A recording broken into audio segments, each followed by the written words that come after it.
Les journées du patrimoine, c'est samedi et dimanche. Vous serez des milliers à visiter les châteaux, les institutions et les églises, Fanny. Et oui, le patrimoine religieux, c'est justement ce que veut mettre en lumière Emmanuel Macron cette année.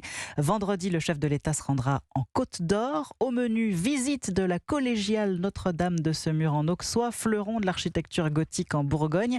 Et des annonces, Jacques Serret, c'est une information européenne, des annonces pour sauver nos édifices religieux. Oui, c'est tout un pan de notre patrimoine qui est aujourd'hui en péril. Emmanuel Macron veut donc passer à l'action. L'an dernier, un rapport sénatorial tirait la sonnette d'alarme en avançant ces chiffres. Entre 2500 et 5000 églises sont menacées de destruction.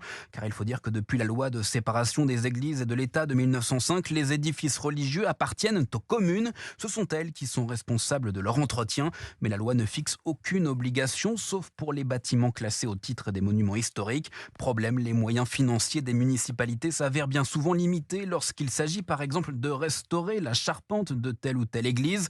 C'est pourquoi Emmanuel Macron veut aider les communes de moins de 10 000 habitants à préserver leur patrimoine religieux. Le chef de l'État pourrait annoncer ce vendredi le lancement d'une souscription nationale à l'image du système mis en place pour le financement de la restauration de Notre-Dame de Paris, avec la possibilité de déduire ces dons des impôts.